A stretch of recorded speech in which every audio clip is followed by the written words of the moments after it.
بذمتكم مش في ناس تعرفوها في حياتكم نفسكم تقولوا لهم كفاية شكوى ونواح؟ سبحان الله، في ناس بقت تخاف فعلا تقول الحمد لله، بقت تخاف تشارك غيرها الأخبار الحلوة. مش عارفة هم بيكونوا خايفين من الحسد مثلا، ولا بقت الشكوى والصياح دي عندهم عادة.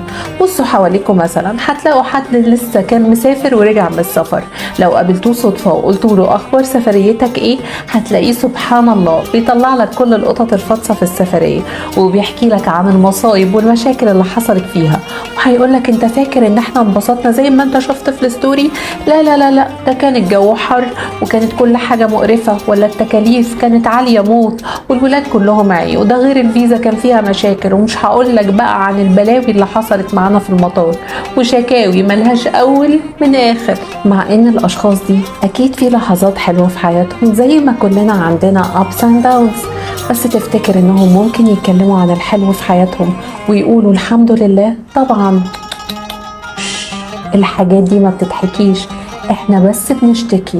بجد للأسف الناس ألفت النعمة وتعودت عليها لدرجة انهم بقوا يخافوا يقولوا الحمد لله ويقولوا انهم بخير، في حين ان بوستاتهم والستوريز بتاعتهم بتخلينا نفتكر المثل اللي بيقول اسمع كلامك اصدقك، اشوف امورك استعجب.